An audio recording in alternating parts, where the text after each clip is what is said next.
Hay un nuevo cambio en la iglesia y en la sociedad. Eso es innegable, ¿no? Así como la pobreza fue durante el postconcilio en América Latina un tema fuerte, ¿no es cierto? Era el gran signo de los tiempos. Hoy podemos decir que es la inequidad, ¿no? No es que queramos quitar el nombre de pobreza, simplemente pues otro término, ¿no? Inequidad, desigualdad, o sea, ¿no? Es tan grande, como decían los obispos en Puebla, ¿no? Es abismal, ¿no?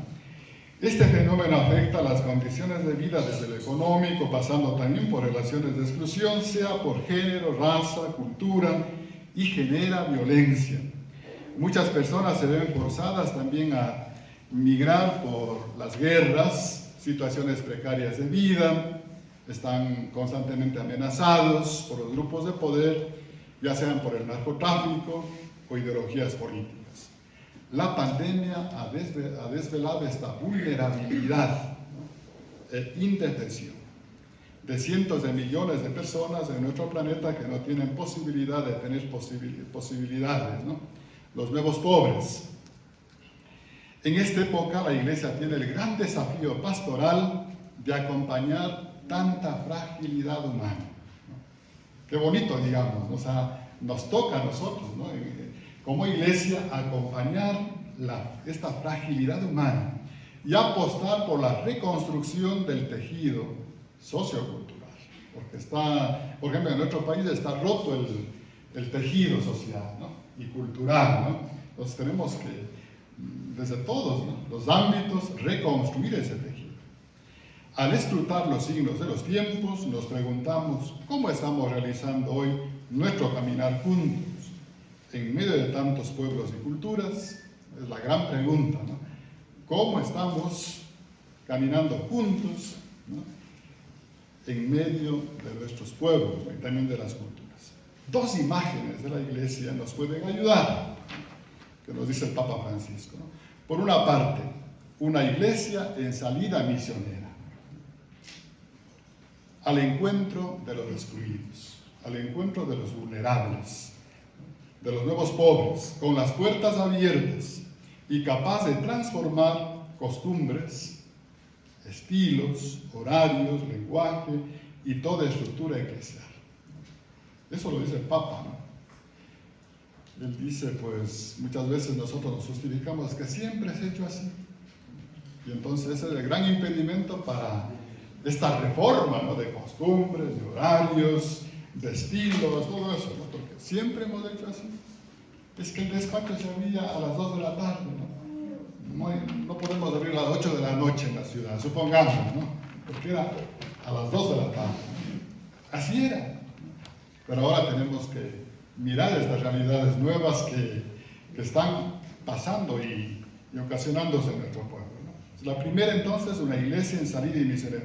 La segunda, una iglesia samaritana, que se detiene con libertad y sin prejuicios moralizantes para dejarse evangelizar, ¿no? Así como el buen samaritano que se detuvo, ¿no? Frente a ese hombre que estaba medio muerto en el camino. ¿Pasó tiempo allí? Sí, este hombre. muchas personas y no lo ayudaron. Claro, toda la gente pasaba de largo, ¿no? Pero él se detuvo, ¿no? Y estuvo allí. Nos tocará y nos toca como iglesia eso, ¿no? Segundo, bueno, hemos dicho primero este cambio de la iglesia y nación. Segundo sería el agotamiento del modelo institucional, ¿no?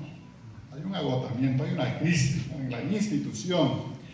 Ingresamos al siglo XXI con procesos de desinstitucionalización, ¿no? De mucha fragmentación, de división, ¿no? La Iglesia aún no supera el modelo preconciliar de sociedad perfecta. Eso ya los eclesiólogos lo explicarán, qué significa sociedad perfecta, ¿no? Pero hay un agotamiento del modelo institucional, ¿no?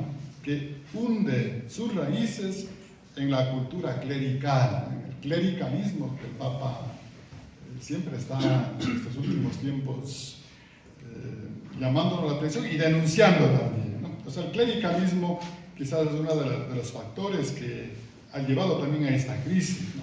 Por el ritualismo, el funcionalismo, el centralismo de la organización, que se traduce en formas de ejercicio de la autoridad que causan abusos de poder, económicos, de conciencia y también los abusos sexuales, ¿no? Entonces, el clericalismo nos ha llevado a el Papa dice, a esta aberración, ¿no?, terrible del abuso del poder, del abuso de la autoridad.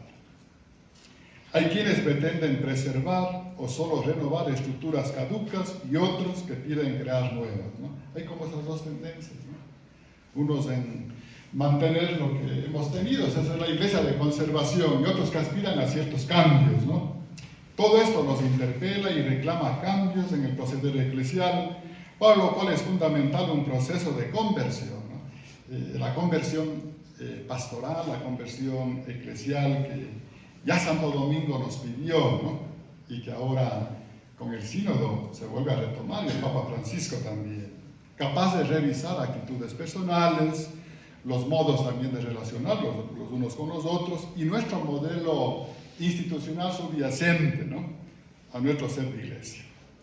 Por lo tanto, como un tercer elemento, ¿no?, estamos en un tiempo de conversión y también de reformas, ¿no? La actual fase en la recepción conciliar a la luz de la eclesiología del pueblo de Dios nos llama a vivir la conversión eclesial en estado permanente de reforma, lo dice el Papa en Evangelii Gaudium, ¿no?, 26. El magisterio latinoamericano habla de una conversión pastoral, Santo Domingo, numeral 30, que afecta a todo y a todos. Se afecta a la institución, pero lo afecta también a todo el pueblo de Dios, ¿no? También afecta, ¿no?, en la relación con los estilos de vida, tanto a nivel personal como también comunitario. Los ejercicios de autoridad y de poder, las relaciones de igualdad y de autoridad, y los modelos eclesiales, estructuras y dinamismo. Todo esto supone que iniciemos procesos de reformas, lo dice Aparecida, ¿no?, reformas espirituales, ¿no?, pastorales e institucionales, las cuales requieren abandonar estructuras que ya no favorecen a la transmisión de la fe y crear otras nuevas que respondan a los signos actuales de los tiempos. Cuarto, la iglesia sinodal. Esta tarde tendremos la oportunidad de profundizar, ¿no? Esta nueva época eclesial se caracteriza por un proceso de reforma, reconfiguración y resignificación de toda la vida eclesial a la luz de la sinodalidad, viendo en ella una dimensión constitutiva, ¿no? Es que esto no es una invención del Papa, ¿no? Esto, la iglesia es sinodal desde siempre, ¿no? Es algo constitutivo, no es una palabra de moda, ¿no?, como algunos dicen, es que esto es algo medio ideal, ¿no?, del Papa que está soñando, ¿no?, y no se va a cumplir, ¿no? No, es algo constitutivo, es una forma de vivir, de obrar, de operar de la iglesia, pueblo de Dios. Por lo tanto, no estamos ante un principio abstracto, ¿no? La sinodalidad invita a imaginar un nuevo modelo institucional. Francisco sostiene que este es el camino que Dios espera de la Iglesia en el tercer milenio. Sus palabras a la diócesis de Roma en el año 2021 recordaron, ¿no?, que hablamos de una iglesia sinodal, evitando así que consideremos que sea un título entre otros o modo de pensarla previendo alternativas, ¿no? O sea, no es tanto una alternativa, ¿no?, ni tampoco es una palabra como un título, ¿no? Nuestra iglesia continental ha vivido procesos sinodales con mucha esperanza, pero todavía hay que reconocer son incipientes, ¿no? Entre ellos el sínodo de la Amazonía, que es grande, ¿no es cierto? Es mucho lo que se ha hecho, ¿no?, pero todavía hay que seguir caminando. También tuvimos la experiencia de la Asamblea Eclesial Latinoamericana, que trabajamos muchos de nosotros, ¿no? Y ahora hemos trabajado también esta primera etapa, ¿no?, de la sinodalidad en la iglesia particular, pero el proceso continúa. Ahora será a nivel continental para llegar al sínodo el próximo año del 2023. Crece la conciencia de querer convertirnos en una iglesia sinodal, en la que los cambios vengan por el involucramiento de todos, pero especialmente mediante que la escucha a la voz de las mujeres, de los jóvenes, de los pobres, cuyas palabras son excluidas, rompiendo con el llamado a caminar juntos. Hoy se juegan sendos procesos de transformación eclesial a la luz de un modelo de iglesia pueblo de Dios en camino, que sea participativo, corresponsable, que revise el ejercicio del poder y la autoridad y que profundice la práctica del sensus fidei fidelio, ¿no? El sentido de la fe, ¿no? Es decir, que como todos somos ungidos por el Espíritu Santo el día de nuestro bautismo y en la confirmación, entonces el Señor habla, ¿no es cierto?, por nosotros también, por cada bautizado. Esa es la novedad, diríamos, del sensus fidei, ¿no? Un modelo eclesial capaz de crear nuevas formas de proceder basadas en la escucha. Esto es lo que nos entrenamos un poquito en este tiempo de la sinodalidad, ¿no? Escucharnos.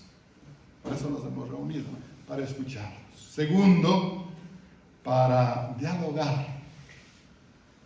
Tercero, para discernir en común. Cuarto, para tomar los consejos, ¿no? Aconsejarnos, ¿no? Y quinto, la elaboración de las decisiones en conjunto. Son 5 pasitos que se nos invitan en la sinodalidad, ¿no? Es el gran desafío de la Iglesia del tercer milenio, construir un nuevo modelo institucional. No se olviden que hasta ahora hemos vivido lo que se llama la Iglesia de cristiandad. O sea, todos, por ser bautizados, éramos cristianos, ¿no es cierto? Así, las grandes mayorías, ¿no? Eso ya se acabó, está en crisis, ¿no? Entonces tenemos que construir entre todos un nuevo modelo, una nueva forma de hacer iglesia, volviéndose a los orígenes, ¿no?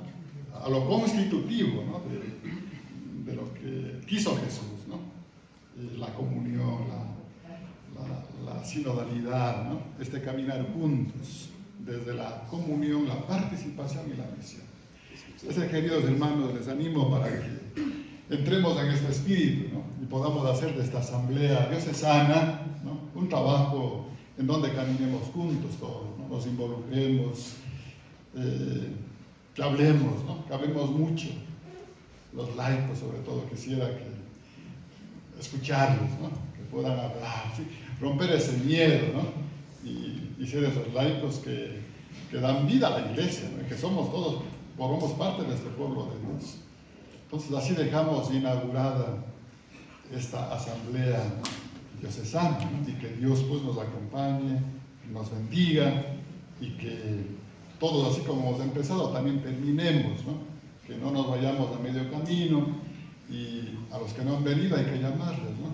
Tenemos que llamarles, te estamos esperando, ¿no? Porque todos tenemos que estar aquí.